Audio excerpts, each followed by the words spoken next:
Bonsoir, bonjour, mesdames, messieurs, chers Camerounais, chers Africains, chers citoyens du monde. Bienvenue une fois de plus dans cette émission finalement régulière, hebdomadaire, le débat avec des invités qui vont nous parler d'un sujet épineux, un sujet important qui concerne l'élection présidentielle au Cameroun et donc l'avenir du Cameroun, la Troisième République.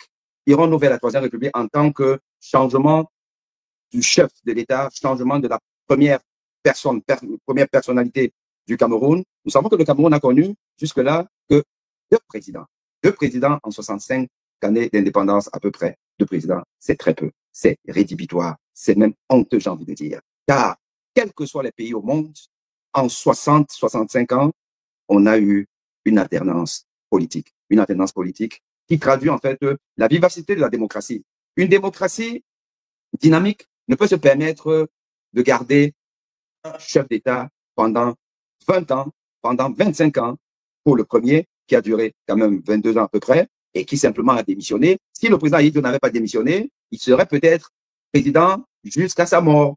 Et nous avons donc son successeur qui a largement battu son record, car il a doublé la longévité abyssale de Amadou Ahidjo. 43 ans au pouvoir. Donc, au total, plus d'une cinquantaine d'années, une soixantaine d'années dans les affaires, Paul Biya.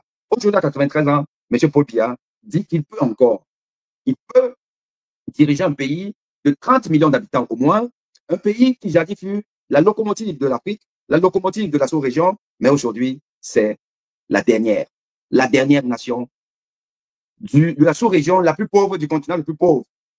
Mais Paul Biya dit qu'il peut encore. Et ses partisans disent qu'il peut à 93 ans. Un homme qu'on ne voit plus. Un homme qui est aux abonnés absents. Celui que les médias français avaient surnommé ou surnomment le roi feignant. Le roi feignant dit qu'il veut remplir, qu'il va remplir et qu'il peut remplir. Et il fait le ménage autour de lui.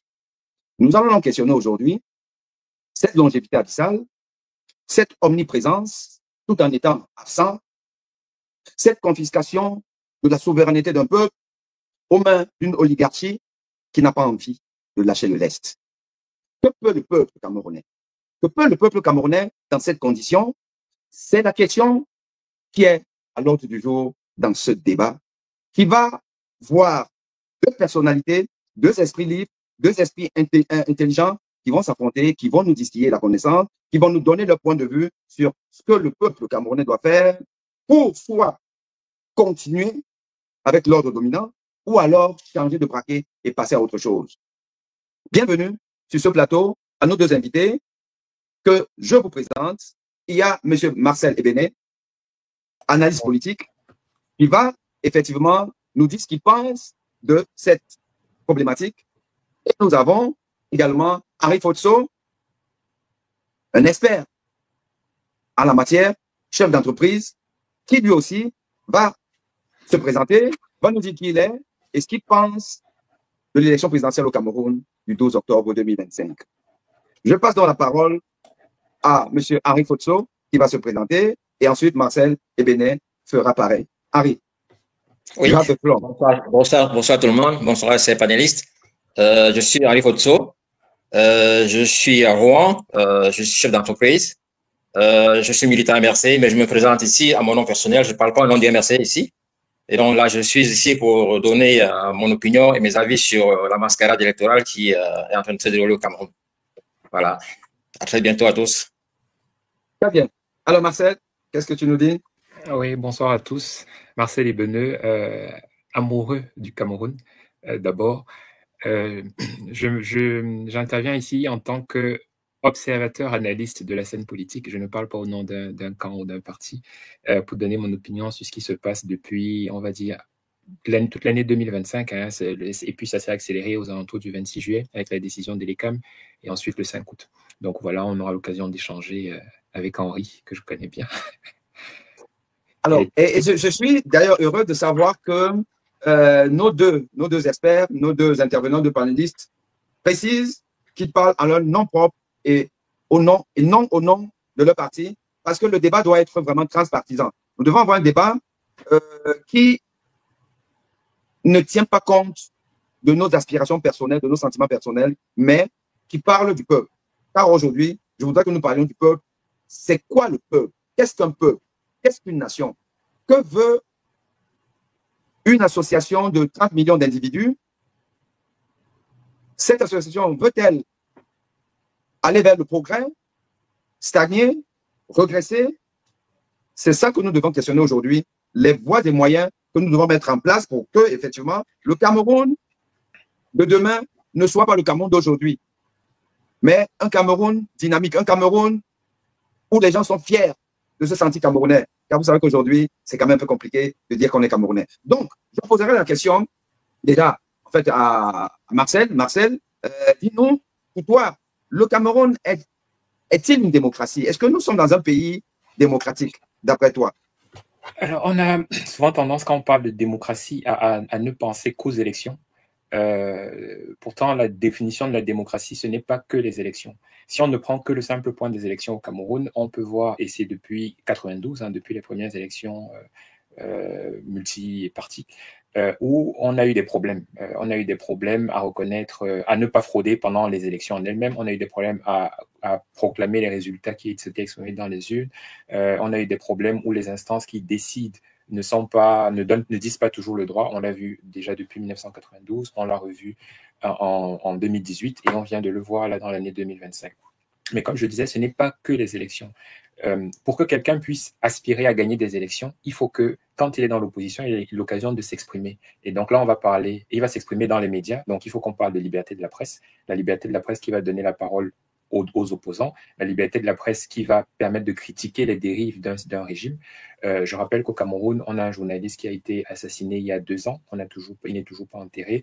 Voilà, donc il y a la liberté de la presse, il y a les droits civiques. Il faut que les gens aient la liberté de s'associer, la liberté de manifester, la liberté d'exprimer des opinions pour convaincre les autres. Et sur ces points de vue, le Cameroun est très loin d'être une démocratie. Et non seulement il est loin d'être une démocratie, mais en plus, il regresse. Il y a un institut qui s'appelle Economist Intelligence Unit qui publie un indice de démocratie basé sur les critères dont j'ai parlé là depuis 2006 et qui dit qu'un pays qui met des niveaux de démocratie, typiquement, vous allez dire une démocratie complète, c'est entre 8 et 10, 10 sur 10. Ça va être les pays d'Europe du Nord. On va dire que les démocraties défaillantes, c'est entre 6 et 8. Et là, par exemple, on va retrouver la France. On va parler des régimes hybrides entre 4 et 6. Et puis, on va parler des régimes autoritaires de 0 à 4. Le Cameroun, en 2018, avait une note de 3,28. Donc, on était déjà en régime autoritaire. Et aujourd'hui, en 2023, on avait une note de 2,56. Je pense que quand le classement de 2024 va sortir, la note va se dégrader, celle de 2025 encore plus. Rappelons que pour avoir assisté librement à une cérémonie publique au Conseil constitutionnel, il y a des gens qui ont été arrêtés et qui sont en prison jusqu'à présent. Donc ça, c'est les preuves tangibles que le Cameroun n'est pas une démocratie.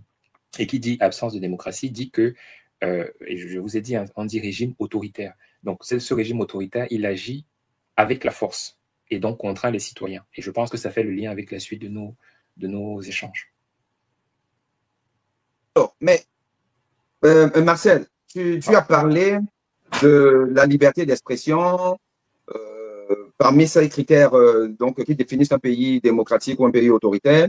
Mais on va te dire, les gens vont te dire, et surtout les soutiens du régime vont te dire que on est dans un pays où aujourd'hui, il y a, je ne sais plus trop combien de partis, voilà, combien de médias, beaucoup, et que on n'a qu'à voir le ton des panélistes sur les médias camerounais, la liberté d'expression, ce qu'on peut dire, d'ailleurs, on peut aller jusqu'à manquer de respect, pour ne pas dire outrage à chef d'État sur les plateaux, et que tout ça, là, c'est toléré. Et donc, les gens vont te dire qu'on est dans un pays libre de liberté d'expression, donc démocratique. Qu'est-ce que tu en dis? Prof, est-ce que ce n'est pas ma liberté de prendre un selfie? Je pense que si, c'est ma liberté. Est-ce que si je vais assister, par exemple, au défilé du 20 mai dans mon pays, je n'ai pas la liberté de prendre un selfie? Comment ça se fait que ceux qui ont assisté au défilé du 20 mai à Yaoundé n'avaient pas le droit de prendre leur téléphone et de filmer ce qu'ils voyaient? Comment ça se fait? Vous dites qu'il y a des médias, enfin, je rappelle quand même qu'Equinox est régulièrement tensé. Je rappelle qu'il y a des gens qui, au sortir de chaîne, il y a une émission qui a été récemment interrompue, je crois que c'était avec Dieudonné Yebga.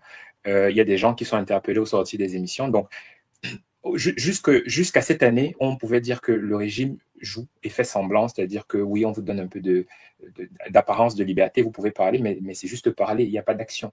Quand vous voulez vous exprimer, par exemple, concrètement, ben là, on voit typiquement, allez un peu dans certaines régions et dites que vous voulez réunir des gens et que vous êtes du MRC. Vous allez voir tout ce qui va vous tomber dessus. Moi, ça m'est arrivé à Djoum, dans le sud du Cameroun. Dans mon propre village, la gendarmerie est arrivée. Juste parce que dans mon village, je discutais avec mes frères, on dit, lui, il est du MRC, on envoie la gendarmerie. On discutait. Il y avait personne qui avait une casquette, un truc d'un parti politique. C'était juste là. Mais la gendarmerie est arrivée. Donc, quand c'est juste parler dans les médias sans action, il n'y a pas de problème. Mais quand ils pensent qu'il va y avoir une action qui peut mettre en danger leur régime, ben là, ils réagissent. Et c'est ce qu'on voit. Donc, c'est dans les deux sens. Ceux qui parlent pour le régime, ceux qui parlent contre le régime, tant que ce n'est que parler, ce n'est que parler. Mais quand on veut passer à l'étape d'après, c'est là qu'on voit les problèmes qui arrivent. Mais Henri, comment est-ce que tu expliquerais ce phénomène si on est quand même dans un pays où, déjà, à la dernière élection, le président aurait été élu à 71-72%. Donc, c'est-à-dire que c'est quasiment l'unanimité. Un président qui est régulièrement réélu, ça fait quand même 7 mandats. Donc, il devrait faire l'unanimité. Un président qui, quand il arrive au pouvoir en 82, le peuple est quand même un peu fatigué de l'ancien président qui avait quand même une certaine rigueur, on peut même dire une certaine dictature. Et il a dit rigueur et moralisation, il a dit que je vous apporte la liberté. Bon, alors, cette liberté, qu'est-ce qui peut expliquer qu'on ait basculé autant d'un régime qui semblait susciter beaucoup d'espoir à un régime qui fait peur, qui fait vraiment peur. Pourtant, il est aimé, il est populaire, il est le mendiant de la paix. Le mendiant de la paix, c'est quand même une expression fréquemment utilisée par ses partisans. Comment un mendiant de la paix peut en même temps faire aussi peur et avoir un classement aussi désastreux, honteux, comme celui que Marcel venait de nous évoquer là? Comment tu vois ce phénomène-là, cette dynamique-là, cette dynamique négative? Comment on explique ça? Ben, l'explication, elle est toute simple. C'est qu'en réalité, dans un État démocratique, on a les 3 pouvoirs qui sont effectifs. Mais dans le cas du Cameroun, sur les 3 pouvoirs, en réalité, il n'y a que le pouvoir exécutif qui écrase tous les autres. Et donc, normalement, les 3 pouvoirs dans un État démocratique, on a le pouvoir législatif, exécutif et judiciaire. Mais il se trouve qu'au Cameroun, alors moi, je vais les illustrer peut-être par des exemples pour qu'on comprenne très bien. Si je prends le cas du pouvoir législatif, alors, c'est quoi le pouvoir législatif? Quand on regarde, par exemple, on a vu une émission où l'honorable Kabalibi, il s'était plaint parce qu'on leur avait donné un document de près de 400 pages. À la veille, n'est-ce pas, d'une session, il devait lire et aller le lendemain à la session pour voter les lois. Et donc, il a bloqué une séance de l'Assemblée nationale parce qu'il n'était pas d'accord avec cette façon de procéder. C'est-à-dire que, et il arrive même souvent que 2 heures avant les séances, qu'on vous donne des documents. Alors, c'est-à-dire qu'on sait bien que vous ne pouvez pas lire un document de 400 pages en 2 heures. Donc, résultat des cours, c'est que les mecs, quand ils rentrent dans l'hémicycle, qu'est-ce qu'ils font? Ben, on lit les textes, on applaudit et on passe. Ça veut dire qu'en fait, l'hémicycle, c'est plutôt un applaudimètre. Non, le législatif ne sert plus du tout à rien. Parce que l'exécutif n'est pas fait passer ses lois par des méthodes un peu de barbouze. On vous surprend comme ça, la veille, on donne le document et l'année, vous êtes obligé d'applaudir pour que ça passe. Et donc là, le pouvoir législatif n'a de législatif que de non. Alors, si je regarde par exemple dans le cas du pouvoir judiciaire, qu'est-ce qui se passe?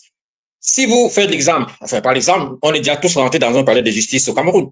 Quand vous rentrez dans un palais de justice, ce qui vous frappe en premier, c'est que vous voyez la photo de Paul Biya qui est accrochée au mur.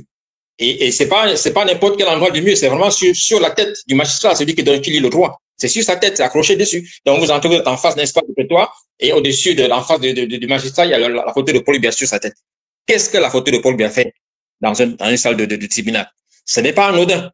C'est-à-dire que le magistrat, au moment où il rend son jugement, il y a cette photo qui est comme une épée de Damoclès sur sa tête. C'est-à-dire que, on a vu dernièrement cette expression non mais qu'erreur. C'est-à-dire que là, tu dois lire le droit en fonction du bon vouloir du prince. Donc, fais attention, je te regarde. Alors, qu'est-ce que ça veut dire? Ça veut dire qu'en fait, les magistrats, ils n'ont pas la liberté de faire ce qu'ils veulent. Il n'y a aucune liberté de jugement dans les tribunaux. Et donc, le magistrat, donc, se trouve donc, n'est-ce pas, soumis au bon vouloir de l'exécutif. Ça veut dire qu'en fait, ce qu'il vient de dire, c'est que Mascarade, il dit, il peut pas faire autrement parce que s'il ne dit pas le droit au bon vouloir du prince, on peut briser sa carrière. C'est-à-dire qu'il n'aura plus de progression, il n'aura plus rien du tout. On va l'envoyer peut-être dans un bled paumé où il ne peut même pas mettre ses enfants dans une école pour les scolariser. Et c'est comme ça qu'on casse ta carrière. Et donc, du coup, quand on est dans une audience, salle d'audience au Cameroun, il y a cette photo de c'est vraiment, c'est intimidant. Nous, on vit ici en France. Quand vous allez dans une salle d'audience ici en France, vous ne voyez la photo d'Emmanuel Macron nulle part, ni d'aucun président de la France. Tout au plus, ce que vous voyez, peut-être, c'est une balance. La balance, c'est quoi? La balance, c'est l'égalité, c'est l'équité, c'est l'égalité de tous devant la loi. Nul n'est au-dessus de la loi. Et donc, c'est comme on dit le droit. On n'a pas besoin de faire de prince pour dire le droit. Et donc, dans cet état, tel que je viens de le décrire, on ne peut pas parler de démocratie. Parce qu'il y a un pouvoir exécutif qui écrase tout le reste et tout le monde est soumis à son bon vouloir. Et donc là, c'est une dictature pure et dure. Et d'ailleurs, le Cameroun est parmi l'une des dictatures les plus farouches et du monde actuel, hein, parce que quand vous parcourez, n'est-ce pas, vous lisez, vous informez, vous voyez ce qui se passe au Cameroun, on ne rencontre ça nulle part ailleurs. Et donc, moi, je pense que ce pays, la démocratie a complètement foutu le camp. On ne peut pas parler de démocratie, c'est tout au plus une dictature qui ne dit pas son nom. Voilà. Voilà ce que j'ai à dire sur ce pays. Alors, donc, dans ce cas, est-ce qu'on peut dire que l'explication que tu viens de donner justifie la posture du Conseil constitutionnel, qui n'est pas un organe finalement indépendant, qui est complètement soumis au diktat de cette toute-puissance qu'est donc l'exécutif, comme tu l'as dit, dans les tribunaux, si on part sur le principe que les magistrats du Conseil constitutionnel eux-mêmes ont fait leur classe dans les tribunaux et ont déjà été moulés à cette influence de l'exécutif. Est-ce que c'est comme ça qu'on peut comprendre les décisions du Conseil constitutionnel qui sont toujours en faveur de l'exécutif? Ce qu'il faut comprendre, c'est que le Conseil constitutionnel, en fait, c'est le président Biya qui nomme les membres du Conseil constitutionnel. On aurait eu peut-être la nomination, ce serait autrement, qu'on pourrait se dire peut-être qu'il y a un lieu d'espoir, mais tel n'est pas le cas. Donc, tous les membres du Conseil constitutionnel sont, on se souvient quand Clément Tangana a été nommé, il avait pris sa retraite, il était dans le jeudi. On l'a nommé, mais c'était la fête. Parce que le mec, il revenait. Et donc, quand on te nomme comme ça, tu fais allégeance au prince. Et tu ne peux pas faire autrement. Et donc, on a même vu déjà dans une émission où, comment il s'appelle, Jacques Ndongo, qui disait, ah oui, mais il faut bien lui faire comprendre que c'est le chef d'État qui l'a nommé et donc qu'il doit beaucoup au chef de l'État. Sans le chef de l'État, il ne serait rien du tout. Et donc, vous êtes assujetti à servir le prince, comme je le disais tantôt. Donc, tous les membres du Conseil constitutionnel, ils sont là pour travailler, donc pour un but bien précis, tout faire pour maintenir le régime en place, parce qu'ils sont choisis pour cela. Alors, il aurait fallu, n'est-ce pas, dans ce Conseil constitutionnel, peut-être des membres de la société civile, n'est-ce pas, peut-être des religieux, des éléments de l'opposition pour que ça soit mixte, pour établir une sorte d'équité, n'est-ce pas, parmi dans ce Conseil. Mais tel n'est pas le cas. Ils sont tous des membres du RDPC. Et d'ailleurs, on a vu Clément Tangana assister à une réunion qui, n'est-ce pas, avait à la fin signé une motion de soutien pour le président Biya. Le président Kamto l'a attaqué en justice, mais comme les procédures qu'on engage n'aboutissent jamais, la procédure n'a jamais abouti. Et donc, Clément Tangana, on peut pas se leurrer dessus. Et d'ailleurs, en 2018, quand les élections, après les élections 2018, le président Kamto avait gagné les élections. Mais sauf que Clément Tangana, au Conseil constitutionnel, bien que les 34 PV furent absents, il a quand même prononcé le nom de Paul Biya comme vainqueur. Donc, il y a aucun doute là-dessus. C'est des gens qui sont là, c'est des chargés de mission, ils savent ce qu'ils ont à faire. Quoi qu'on fasse, le Conseil constitutionnel, il ne sortait de sa bouche le nom de Clément Tangana, le nom de Paul Biya. Et donc, c'est une espèce de mascarade qui ne dit pas son nom. Ça ne sert donc à rien. À mon avis, ce Conseil constitutionnel, c'est la poudre de perlimpinpin qui ne sert à rien. C'est des gros noms ronflants. Et voilà. Pour moi, le fait même qu'on ne soit pas dans une démocratie, ça justifie tout. Mais Marcel, dis-nous un peu. Je veux bien comprendre qu'on a eu, on a affaire à une certaine dépendance morale, même finalement digestive, à celui qui vous nomme et qui fait de vous un homme important. Parce que vous ne l'étiez pas. Oui, on a vu tous l'image de Clément Tangana, déjà dans sa maison, quand on regarde déjà l'environnement où il était, on sent que bon, c'était pas le quartier le plus huppé de la ville de Yaoundé, c'était déjà un magistrat retraité, et donc on l'aurait sorti de la misère. OK. Et est-ce que ça justifie le fait qu'un magistrat à qui reçoit la toute-puissance, parce que ce que les gens ne comprennent pas, Clément Tangana est le plus puissant du Cameroun. Il peut faire de vous président de la République. Il peut décider comme ça, là, que parmi tous les 12 ou 11 opposants, là, il décide que, bon, l'un d'eux, il va prononcer son nom. S'il prononce son nom, c'est sans recours, on le sait très bien. Donc, c'est quelqu'un de très puissant. Et quand vous avez cette puissance-là, est-ce que vous ne pouvez pas aller au-delà de vos pulsions du Bantou, qui doit tout à son bienfaiteur? Et je vais prendre pour exemple, et je te laisse un peu m'expliquer ça, la différence entre les deux. Nous savons qu'en France, le président du Conseil constitutionnel est aussi nommé par le président de la République. À son temps, François Mitterrand avait nommé Badinter, donc par qui est venue l'abolition de la peine de mort, on le sait. L'un nommé Bandeter, qui était quand même un ami, un proche à François Mitterrand, a été nommé président du Conseil constitutionnel. Et à son discours d'investiture ou d'installation, il a dit, je paraphrase simplement, hein, il a dit à Mitterrand que malheureusement, il sera obligé d'être ingrat vis-à-vis de lui. Parce que là, maintenant, il sert la nation, mais il ne sert pas une cause, il ne sert pas un parti. Pourquoi les Africains en général, le Camerounais en particulier, ne peut pas avoir ce genre de comportement citoyen vertueux? Est-ce que tu as une réponse à ça, Marcel? Oui, c'est pas qu'il ne peut pas, c'est possible de l'avoir. Je prends par exemple le cas du professeur Kamto qui a été ministre, mais je pense pas qu'il soit dans le cas de figure des autres créatures, comme Jacques Famin-Ndongo dit, des autres créatures de Paul Biya. Henri a parlé vous deux, vous avez parlé tout à l'heure de la vidéo de sa nomination. À l'époque, j'avais écrit un article qui s'appelait « Sont-ils seulement Camerounais ?» Parce qu'à l'époque, c'était après les élections de 2018. Marcel, oui. Non, permets-moi juste une remarque. Il y a un de nos followers là, Douala Ngando, qui est un de mes fidèles, qui dit « Bonsoir, Dr Boni. Je comprends que c'est une interview, mais j'ai des questions à poser avec des commentaires. S'il vous plaît, peut-on avoir le lien pour rejoindre le live? » Alors, je vais expliquer aux autres, parce que c'est quand même une émission un peu particulière, mais on va pouvoir, en fin d'émission, faire monter ceux qui veulent poser des questions en direct, vous faites des commentaires, mais des commentaires très brefs qui vont animer le débat. Donc, gardez votre intervention pour plus tard. On ne peut pas faire monter les gens maintenant parce que l'émission est assez structurée. On va progresser, mais vous aussi, ça vous permet d'avoir des remarques, des commentaires à faire et vous ferez, après, on pourra faire monter quelques personnes. Vas-y, Marcel. Oui, donc je disais, l'article, c'était « Sont-ils seulement Camerounais ?» Parce qu'à l'époque, on disait beaucoup, les gens, puisque la résistance était très active dans la diaspora, en disant « Ouais, ils sont même plus Camerounais et tout. » Et donc, la réflexion, c'était « Est-ce que ceux-là qui disent ça, est-ce qu'ils sont même Camerounais ?» Et donc, j'avais pris le prisme de l'hymne national en disant « C'est un des emblèmes de la nation. Regardons un peu les paroles et regardons s'ils les respectent. » Et la vidéo de Clément Atangana, où il dansait quand on le nommait, avec la phrase « Te servir, que ce soit leur seul but » dans l'hymne national. On pouvait se demander, est-ce qu'ils dansent comme ça parce que la justice va enfin être bien rendue au Cameroun? Est-ce que c'est ce qu'ils pensent ou ils dansent pour autre chose? Donc, au-delà même de dire que...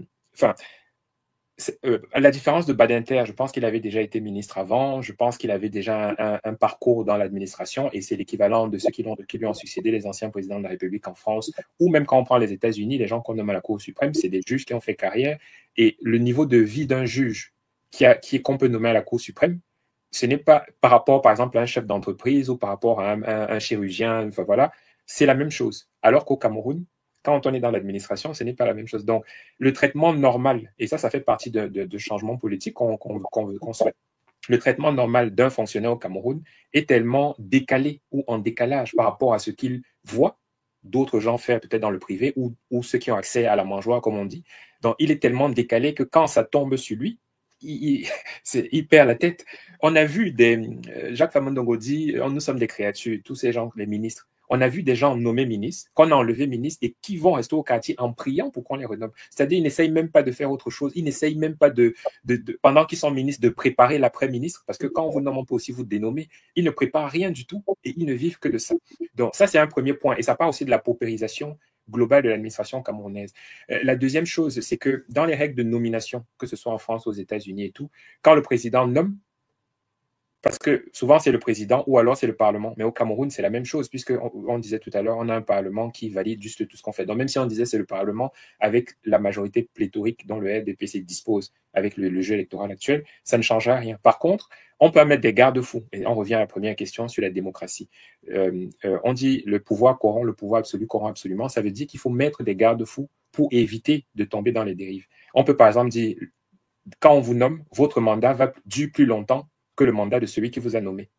Et vous ne pouvez pas revenir. C'est un seul mandat, par exemple, de 9 ans, où vous mourrez, ou c'est 9 ans, et vous ne pouvez pas revenir. Donc, vous n'avez aucun intérêt à dire, je fais ça pour garder un poste, ou je fais ça pour ceci. Ça, c'est des règles de base qui n'existent pas au Cameroun. Je rappelle qu'au Cameroun, on a des directeurs d'entreprise qui sont là depuis plus de 34 ans, je crois, le cinéma. On ne sait pas à quoi ils servent. Je ne suis pas sûr qu'eux-mêmes, ils savent à quoi ils servent, alors que la loi, et on revient encore à la définition de démocratie, est-ce qu'on respecte ou pas la loi? La loi dit qu'un directeur d'entreprise, un PDG, c'est 9 ans.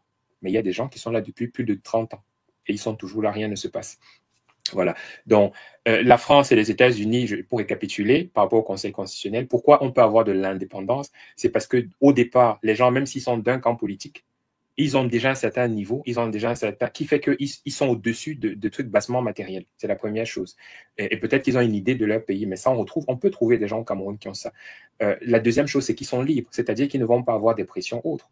Je pense que dans un pays comme le Cameroun, même si certains du Conseil constitutionnel, je rappelle que pour la décision du 5 août, quand il a lu le verdict, il a bien précisé que c'était à l'unanimité. Donc, il ne s'agit pas que de Clément Atangana, il s'agit de tous les membres du Conseil constitutionnel. C'est tous qui ont fait ça. Or, dans un pays comme le Cameroun, on peut vous envoyer quelqu'un en disant, bon, si tu ne fais pas comme on dit, tu vas voir ce qui va t'arriver. Donc ça, c'est un problème. On revient encore au régime autocratique. Est-ce que les gens sont libres de faire ce qu'ils pensent qu'il faut faire? Ça, c'est la deuxième question. Et la troisième question, c'est si on voulait qu'ils soient libres, donc par exemple, demain, s'il y a un nouveau régime, s'il veut que les gens du Conseil constitutionnel soient libres, il faut que les règles de nomination et de départ les rendent indépendants factuellement, donc par leur traitement, par la durée de mandat, les rendre indépendants de l'exécutif. C'est toutes des choses, autant de choses qu'on n'a pas au Cameroun, et c'est pour ça qu'on voit une décision comme ça, cousue de fil blanc. Depuis au moins 2 ans, le MINAT annonce que Kamto ne sera pas candidat. Le jeudi 24 juillet, Bruno Bidjang a publié la liste des 12 membres, des 13 retenus pour l'élection présidentielle, la liste qui est sortie le samedi. Ça veut dire que Elekam a donné sa liste au régime, et c'est la même liste qui a été, à une exception près, qui montre encore l'aberration du Conseil constitutionnel, qui a été publiée, c'est-à-dire que le Conseil constitutionnel peut invalider la candidature de Maurice Kamto, peut invalider les candidatures de l'UPC, donc par exemple du professeur Baïbek, a dit que nous, on ne regarde pas ce qui se passe dans les partis. Nous, on voit pluralité d'investiture, on annule tout. Mais par contre, pour un parti, ils ont invalidé Elekam en dégommant celui qui avait été retenu, je crois, c'est Hilaire Zipan. Donc, voilà les aberrations, mais qui sont logiques ou qui sont explicables dans le système que l'on a. Et c'est pour ça qu'il faut qu'on change tout ça. Ton micro. Ton micro. Micro. Ton micro est coupé. Micro. Là, c'est bon. OK. Allez. OK.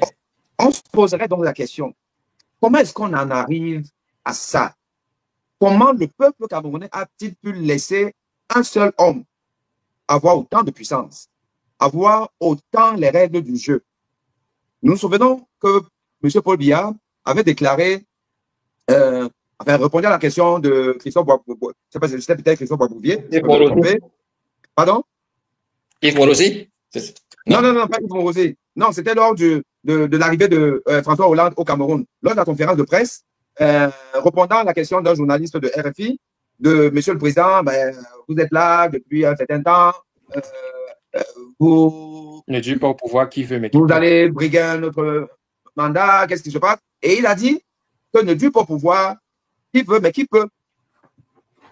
Et aujourd'hui, à la faveur justement du dynamisme du MRC, de M. Maurice Kamto, qui a mis sur la place publique la question du mandat impératif, les Camerounais ont pu découvrir, pour ceux qui ont la curiosité, découvrir ce que c'est que la constitution camerounaise, c'est-à-dire la loi fondamentale. Et on sait qu'elle est taillée à la mesure du roi feignant. Elle est faite, cette constitution, pour que le roi dure éternellement. C'est lui qui nomme le Conseil constitutionnel, c'est lui qui nomme tous les membres du Conseil constitutionnel, et il nomme qui il veut, et il n'a nommé que ses frères du village, j'entends les frères du village de RDPC, et il a nommé des gens, effectivement, qui sortent de la précarité pour une certaine opulence, et il sait que ils peuvent à tout moment, par des mécanismes savants, justement perdre ces privilèges-là. Je tiens à rappeler au peuple camerounais que M. Clément Atangana, un gros malade qui est sous dialyse, un gros malade qui a fini quand même partie du budget camerounais à se faire soigner à l'hôpital américain. À l'hôpital américain ne se soigne pas qui veut, je peux vous assurer. Et ce magistrat à la retraite n'aurait jamais, même dans les rêves, bénéficié d'une prise en charge en évacuation sanitaire à l'hôpital américain. Aujourd'hui, il a ses privilèges. Aujourd'hui, il se fait dialyser par l'hôpital.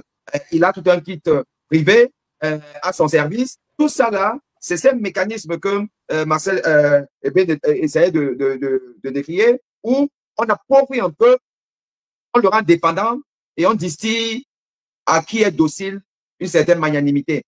Alors, Henri, est-ce que tu penses que ça fait justement partie des mécanismes de confiscation, du pouvoir et d'aliénation d'un peuple qui quand même a une responsabilité, une grosse responsabilité? Nous allons la questionner aujourd'hui.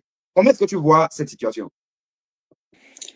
Alors, la situation est vraiment tragique parce que le mécanisme de confiscation du pouvoir, alors, il faut peut-être faire revenir peut-être à la genèse de cette histoire.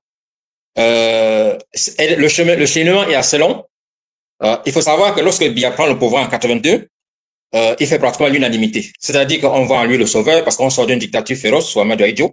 On voit en lui l'homme avenant, le beau garçon, le mec souriant, sympathisant, qui aime son peuple, qui va vers le peuple et tout. Et donc, du coup, il a les faveurs de tout le peuple camerounais. Et d'ailleurs, il nous a pas échappé que quand il a pris le pouvoir, tous les chefs traditionnels, il a fait la tournée du Cameroun, hein, tous les chefs traditionnels l'ont reçu.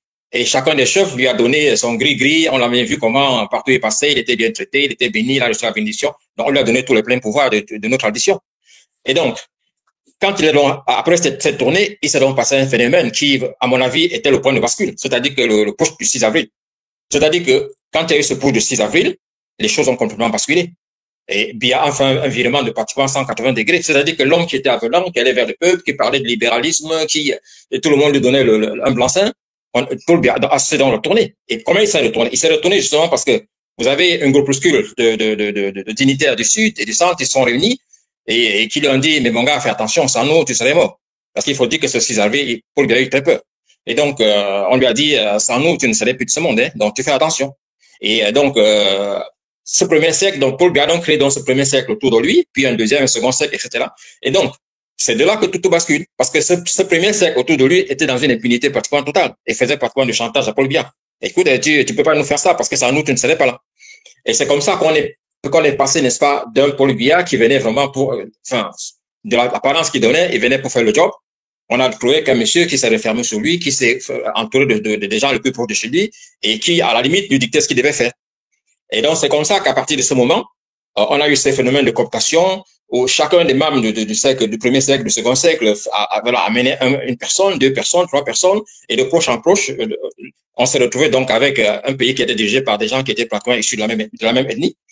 Et donc, là, ce qui se passe donc par la suite, c'est que vous aurez donc ce cercle dans cette impunité, on va observer un phénomène assez curieux au Cameroun, parce que le point de bascule, enfin le second point de bascule, c'est que dans pratiquement tous les concours administratifs, on va voir un nouveau phénomène qui va apparaître, c'est-à-dire que de plus en plus, des gens qui sont là, au niveau de ces concours administratifs, qui sont au niveau des commissaires de police, de la gendarmerie, de tout le staff de pouvoir, ce sont les mêmes gens.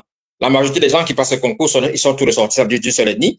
Donc, vous imaginez, si ça se passe sur 2-3 ans, il n'y a pas de souci, mais sur 43 ans, au fil des années, que ce phénomène grossit, on arrive à un moment donné dans un État, dans un pays, où on a pratiquement 90% des commissaires de police sont d'une seule région, où tous les hommes de commandement, c'est-à-dire les chefs de terre, les préfets, les sous-préfets, tous ces machins, les gouverneurs, ils sont pratiquement tous d'une même région.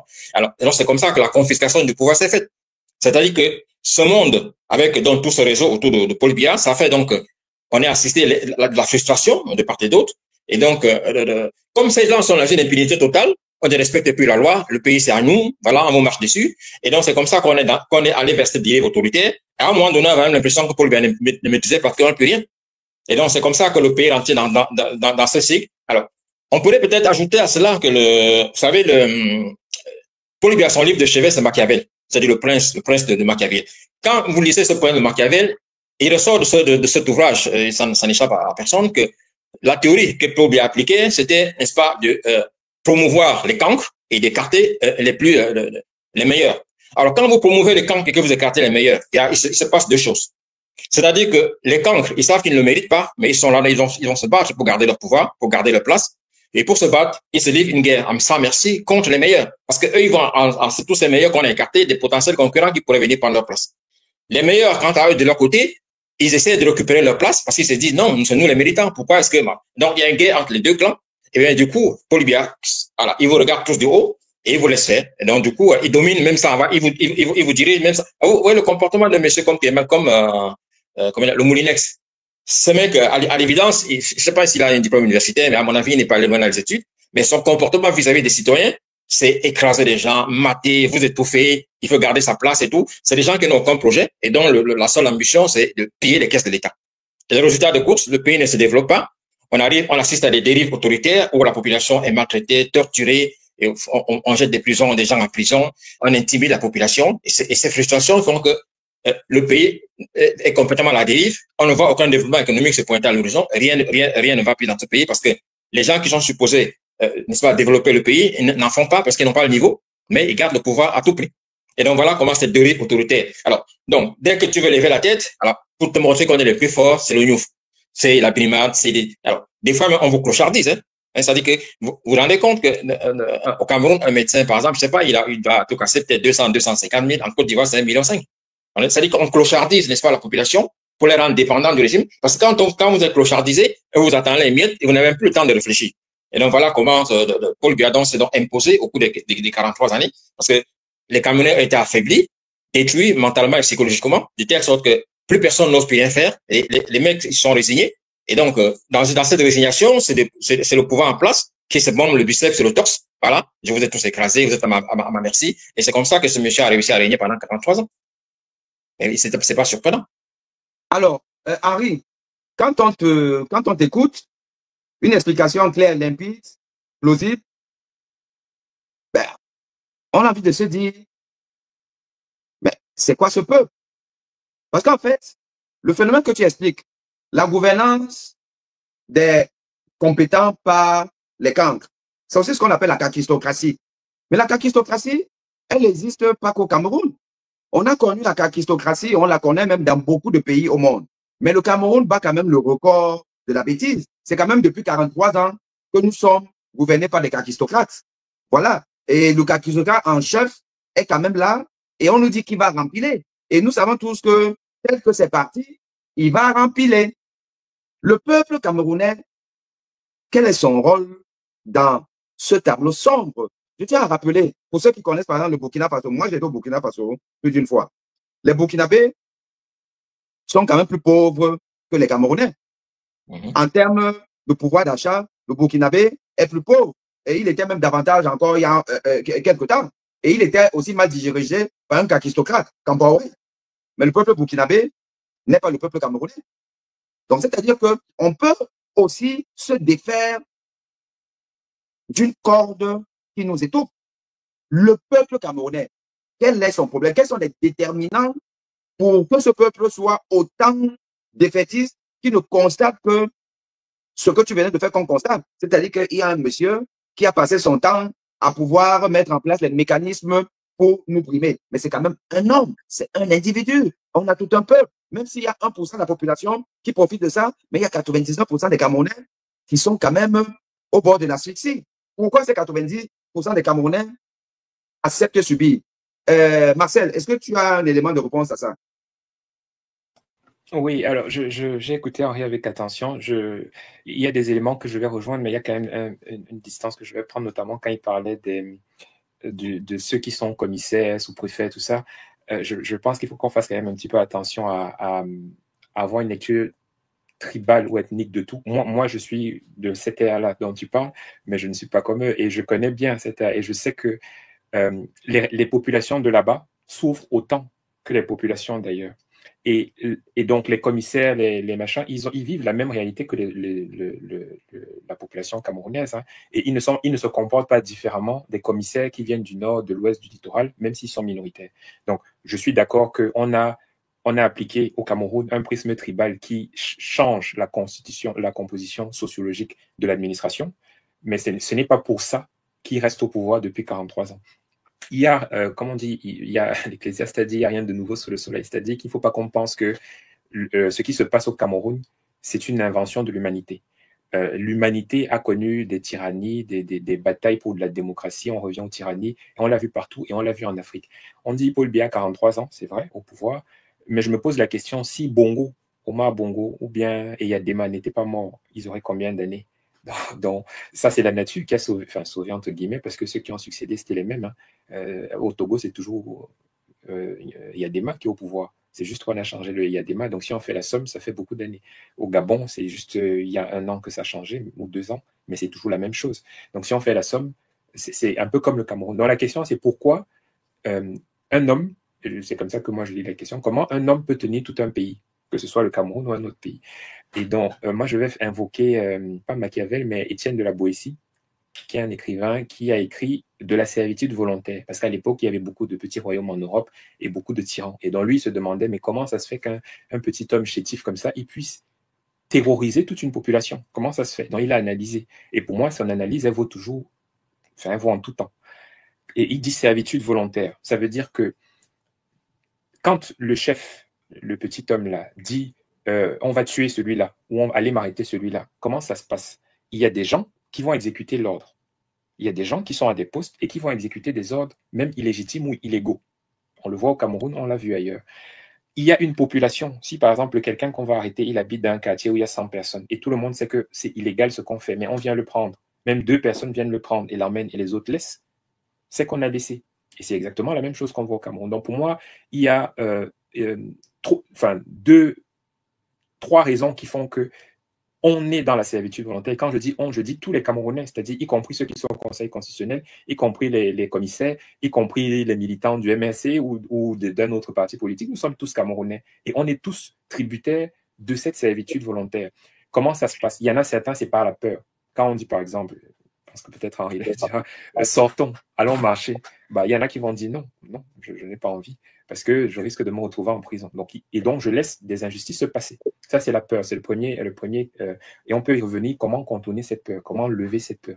Le deuxième, c'est l'intérêt. Et là, c'est ce qu'on disait tout à l'heure, les gens qui veulent faire la dialyse à Neuilly, les gens qui veulent avoir les voitures, qu'on les appelle machin, qui veulent ci, qui veulent ça, qui se disent, et là, on en trouve dans toutes les tribus. On trouve des chefs, on a vu les chefs défiler, les chefs de l'Ouest, les chefs du Nord, on a vu des gens de partout au Cameroun défiler. Donc, voilà, c'est vraiment humain.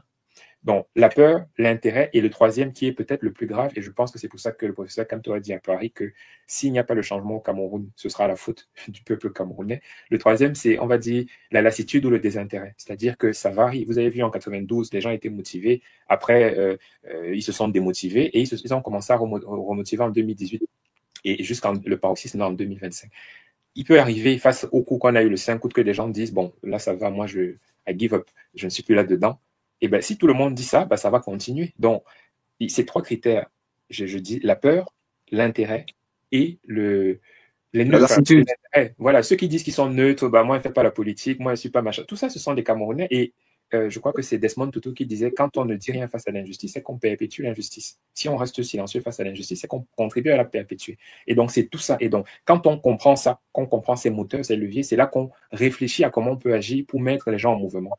Vous avez vu la stratégie du MRC en 2025, le changement par la paix et par les unes, c'était IVSD, s'inscrire, voter, surveiller et défendre. Et l'idée, c'était que on avait 6 millions d'électeurs en 2018 et 3 millions seulement ont voté. Et l'idée, c'était qu'on amène au moins 8 millions à s'inscrire. C'était le cas. On était à peut-être 8 millions 2, 8 millions 3. Et qu'au moins dans ces 8 millions, au moins 7 millions aillent voter. C'est-à-dire qu'il y ait vraiment un enjeu, ils y croient, qui surveillent leur vote. Parce que les gens ne connaissent pas la loi, les gens ne savent pas qu'ils ont le droit de faire ci, de faire ça. On pourra y revenir, notamment dans les zones rurales. Et après, qu'ils défendent leur vote, parce qu'ils auront la conviction qu'il y a eu une victoire. Et le régime a anticipé ça en disant, parce qu'une des conséquences, une des interprétations de l'élimination du professeur Kamto avant même le vote, où ils auraient pu frauder comme avant, c'est qu'ils pensaient qu'ils allaient perdre l'élection présidentielle avec leur fraude habituelle. Donc, parce que sinon, ils auraient juste laissé et faire comme avant, parce qu'ils ont fait des choses tellement grossières. Je lisais, je n'ai pas vérifié, mais j'ai lu aujourd'hui que sur le site du MINAT, on a remis le nom d'Anissé Ekane. On a fait des choses tellement grossières, parce qu'ils savaient qu'ils allaient perdre les élections présidentielles. Pourquoi? Parce que le peuple avait été amené à un certain niveau de conscience qui devait, c'était ça l'idée, après, est-ce que ça allait réussir ou pas, mais qui devait s'exprimer pendant ces élections. Le peuple n'a pas réagi au moment du 5 août, là, on peut y revenir, mais pour moi, c'est ça, c'est-à-dire que on comprend comment l'humain fonctionne, on comprend ses moteurs, donc on comprend comment on peut le tenir, et du même, on comprend comment il peut se délivrer. Et c'est ce qui s'est passé dans d'autres pays. C'est-à-dire que j'ai cité le Gabon, j'ai cité le Togo, j'ai cité Mobutu au Congo, mais les gens, ils ont dit non. À un moment, ils ont dit non. On peut citer Moubarak, on peut citer Ben Ali. C'était les mêmes régimes que notre régime. C'était la même situation. Mais à un moment, les gens ont dit non, alors qu'avant, ils ne disaient pas non. Et au Cameroun, à un moment, ils ont dit non, dans les années de Braise. Et la question, c'est comment les amener à dire non. Et idéalement, dans la paix. Voilà, c'est ça la question, je pense qu'on pourra... Alors, Henri, je sais pas si le voilà. Marcel a parlé de la peur. Il a des soucis, vas-y Henri. Oui. Il est là. Marcel a parlé de la peur. Oui. Il a parlé de l'intérêt et de la lassitude. fatigué, ça ne vient jamais. Bon, voilà. Est-ce que c'est à ces trois déterminants, est-ce que tu ajouterais un autre qui permettrait d'expliquer pourquoi nous sommes dans le statu quo du chaos? Je vais vous montrer une image et moi, j'aimerais que vous interprétez. Est-ce que, Marcel, tu mets ces images que je montre là dans le compte des trois déterminants que tu as ou c'est un autre que Henri va nous rajouter? Ça, c'est la tournée, tournée ou je ne sais pas trop quoi, la visite de l'un des bénéficiaires du régime tyrannique de Paul Biya, le ministre des Finances, monsieur, comment vous l'appelez encore? Motazé. Motazé, parce que moi, j'ai toujours dit que je ne veux même pas retenir les noms de ces gens-là. Donc, monsieur Motazé, il est quand même au nord. Enfin, c'est peut-être à Marois, mais c'est le Grand Nord, on va dire le Grand Nord. Et là, il n'y a pas, maintenant, il n'y a pas un mois, c'est là, ces jours-ci. Il est là-bas, dans le Grand Nord. Le fameux Grand Nord, qui est devenu l'espoir de tout un pays, le Grand Nord.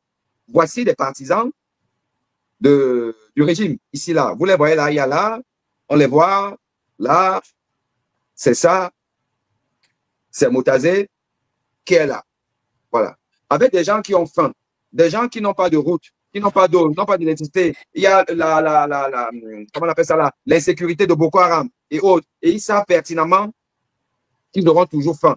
Mais ils font ça. Alors, on met ça dans quelle rubrique, mon cher Henri? Ça, c'est le peuple camerounais aussi. Ça, c'est des Camerounais. C'est le peuple camerounais. Comment est-ce qu'on explique ça? Alors, je vais rajouter un petit moulin sur de l'eau au moulin de Marcel tout à l'heure. Alors, moi, j'ajouterai le traumatisme sur tout ce qu'il a dit.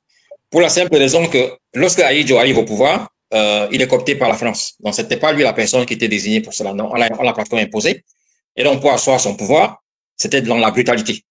Parce que vous savez, les cancres, pour rien, c'est pas la brutalité qu'ils essaient de s'imposer. Et donc, ce qui s'est passé, c'est que moi, je l'ai vécu, j'étais encore vraiment tout gamin. Mais moi, je me souviens, il y a un endroit à Bafoussam où on appelait Carrefour Maquisa. Donc, nous, quand on allait à l'école le matin, on voyait des têtes fraîchement coupées qu'on posait sur le carrefour. Tout gamin, donc on rêvait, on faisait des cauchemars. Et donc, c'était, alors ça, évidemment, on nous disait que c'était les têtes des Maquisa qu'on a coupées, mais c'était coupé par le colon avec la complicité d'Aïdjo. On coupait, on menait pour terroriser la population. Pour leur dire, si vous ne faites pas les gens, ce régime en place, parce que les Bamileke, les Bassa étaient considérés comme des rebelles, et donc il fallait les traumatiser. Alors, donc, ça veut dire que ces événements que nous, on a grandi avec, c'est resté, et ça a traumatisé à la fois nous et nos parents. Et chez nous, les parents, on te disait à chaque fois, fais attention, il faut vraiment que ne te montre pas, montre-toi discret, ta vie, ils ne nous aiment pas, ils vont nous tuer, machin et tout. Moi, je me souviens même quand on est arrivé à l'université, quand il y avait des marches, mes parents m'appelaient, me disent surtout, n'y va pas. Parce que si ils vont laisser tous les autres, ils vont vous arrêter. Et donc, ce traumatisme a fait que la peur, n'est-ce pas, de prendre des initiatives, de se mettre devant des scènes ou de participer à des meetings. Donc, c'était tellement traumatisant. Alors, c'est des phénomènes qui peut-être paraissent anodins, mais pour nous autres qui avons vécu, vraiment, étant tout jeune, c'est resté gravé. Moi, je revois encore ces images des têtes fraîchement coupées. Et donc, c'est comme ça que le régime a réussi donc à traumatiser la population, à tel point que nous, on a eu cette transmission de nos parents qui nous ont élevés en nous disant, non, il faut pas faire ça, c'est pas ça, il faut pas faire de la politique, non, laisse tomber, faut pas y aller, ne va pas aux marches, ils vont te tuer, machin et tout. Et donc, ce traumatisme, jusqu'à maintenant, il est resté. Parce que, vous doutez bien que lorsqu'on appelle, par exemple, les gens à la marche, il y a une petite minorité qui y va, voilà, peut-être, il y a une bonne partie qui a peur de sortir. Alors, vous pouvez le laisser par un fait assez simple, hein. Quand le président Kamto est arrivé à Ngouaché, quand il y a eu la catastrophe de Ngouaché, il est arrivé vraiment en catimini, personne n'avait prévenu. Mais c'est passé de bouche à oreille. Dès qu'on a su que le procès Kamto était là, mais il y avait près de 500 000 personnes dans la rue. Parce qu'il n'y avait pas ni dernière personne, il n'y avait rien qui faisait peur aux Camerounais.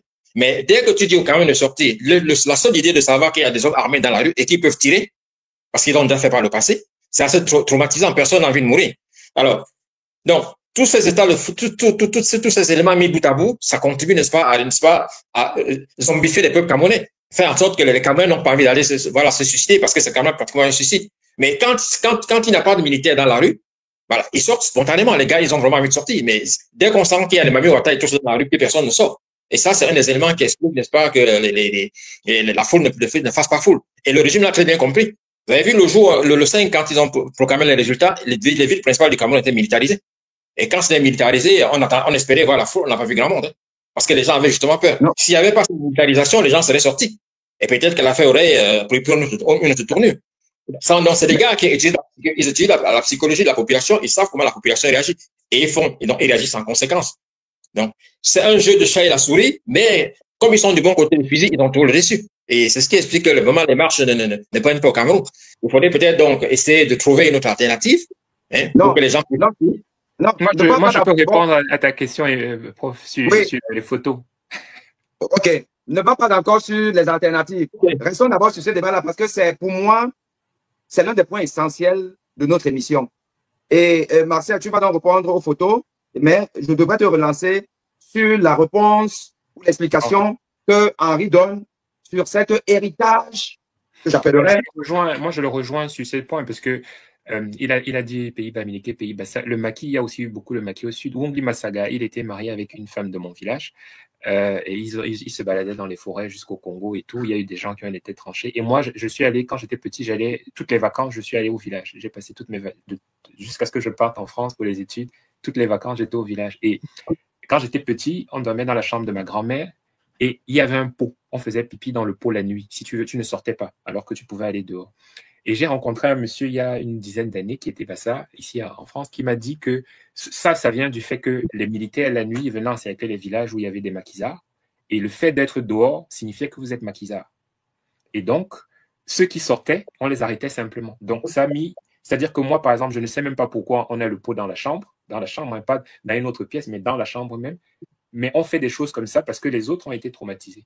Et il m'a parlé des trains, voilà. Donc, il y a des choses comme ça qu'on ne peut. Le Cameroun, c'est l'un des seuls pays en Afrique qui a eu des guerres de décolonisation. Macron vient de faire sa lettre. Les autres n'ont pas eu ça. Donc, les gens sont morts. Les gens étaient à Tcholiré. Ça a gardé dans toute une frange de la population, ça a gardé ça. Et ça s'est transmis. Je disais, je ne sais plus chez qui aujourd'hui, ce type de transmission. Mais malgré ça quand même, on a vu en 1992 que les gens sont quand même passés outre. Il y a eu des dégâts. On a vu en 2008 que les gens sont quand même passés outre. Et donc, c'est pour ça que je dis, comprendre ça doit nous permettre de voir quels sont les leviers qu'on doit activer pour atteindre le résultat qu'on peut rechercher. Ce n'est pas celui d'y arriver, mais c'est ça la réflexion qu'on doit se poser. Et c'est ça qui était en cours dans la stratégie du professeur Kamto, qui a été coupé court parce qu'ils savaient que ça pouvait ne pas bien se passer pour eux au moment des élections. Si on revient à la photo, c'est pour ça que je dis, les Camerounais ne sont pas des humains magiques. On est des humains avec des mécanismes que si des sociologues viennent regarder, ils vont écrire des livres, ils vont expliquer ce qui se passe. Mobutu, juste avant de fuir son pouvoir, il y avait des scènes comme ça. Quand il sortait, les gens étaient là, ils faisaient tout ça. Pour moi, il y a deux choses. Il y a la peur et il y a l'intérêt. C'est-à-dire qu'en général, quand le NDP s'est fait des meetings, si tu pars au meeting, tu peux espérer tes 1000 francs, tes 2000. En général, c'est comme ça qu'ils réunissent les gens.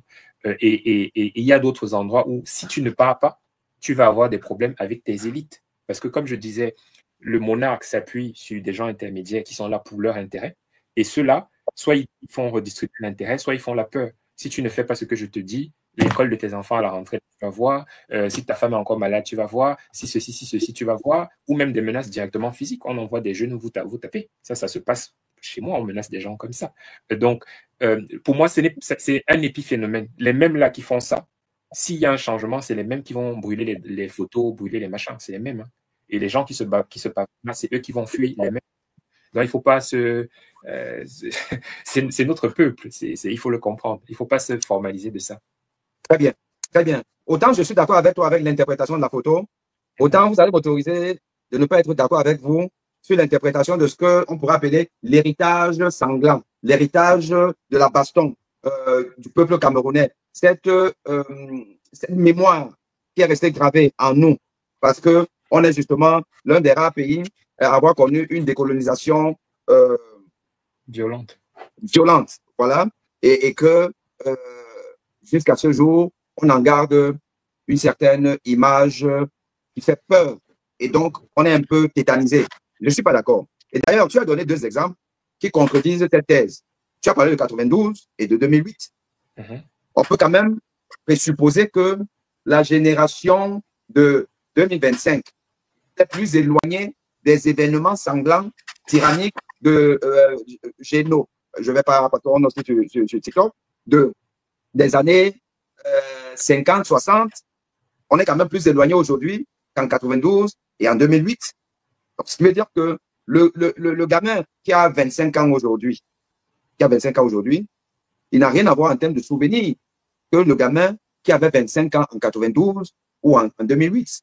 Moi-même, qui ne suis plus un jeune, je ne peux pas vous dire que j'ai un souvenir fantastique de ce que nos parents avaient vécu. Il y a une partie du peuple camerounais, oui, qui avait un souvenir de ça, mais une autre, pas vraiment. Et moi, je fais partie de ceux qui n'ont pas vraiment un réel souvenir.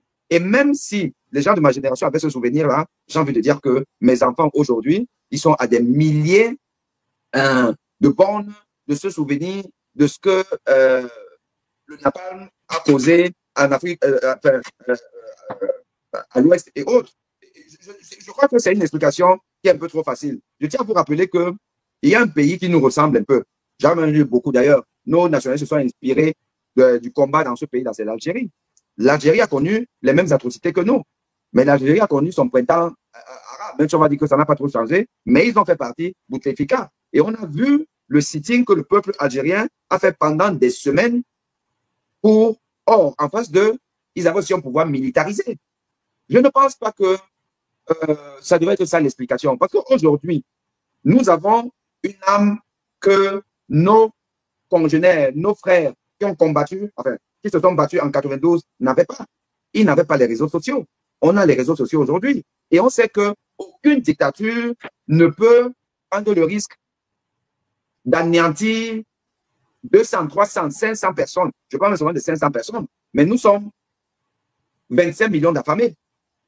Donc moi, je ne suis pas sûr qu'en donnant ce genre d'explication, on n'est pas plutôt en train d'encourager le peuple à rester dans sa léthargie, dans son attentisme, dans une peur qui est une peur factice. Parce que c'est une fausse peur.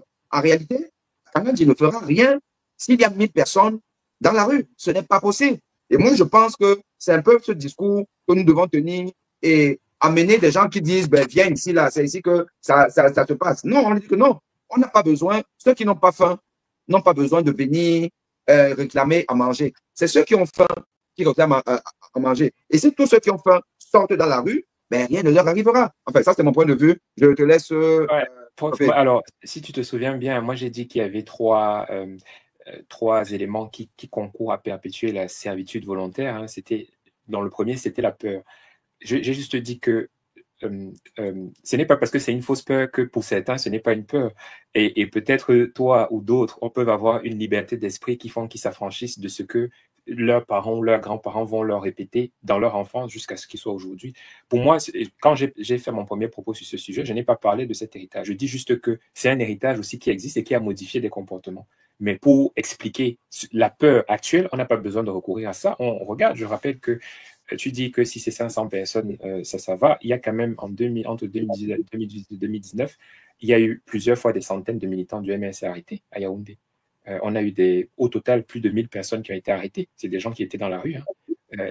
Aujourd'hui, je parle avant 2025, il y a encore une quarantaine de militants du MNC qui ont été arrêtés avant. Ce n'est pas des gens qu'on est allé, enfin, si j'ai failli dire, ce n'est pas des gens qu'on allait prendre chez eux. Si, pour certains, on allait les prendre chez eux. Donc aujourd'hui, ceux qui ont peur n'ont pas besoin d'invoquer l'héritage colonial. Et je ne dis pas que c'est parce qu'ils ont peur qu'ils ont raison d'avoir peur ou qu'on ne peut rien faire face à cette peur. Mais je pense qu'il faut d'abord commencer par expliquer, c'était ça la question, qu'est-ce qui fait qu'un individu peut maintenir une dictature?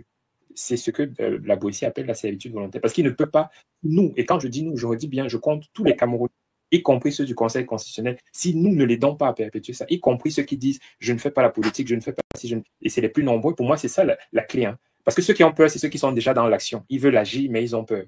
Et ce n'est pas toujours la majorité. Là, quand on a une majorité, c'était le cas peut-être en 2018, peut-être dans les années, et là, c'était en train de changer, une majorité qui ne se soucie pas de la chose publique. Là, ça va se perpétuer. Donc la question, je reviens, je vois le commentaire de Doual Angado, moi je ne me reconnais pas dans son commentaire qui est écrit là, et donc je reviens pour la suite de l'émission. Je pense qu'il faut bien partir de cette analyse pour réfléchir aux leviers qu'on peut trouver. Parce que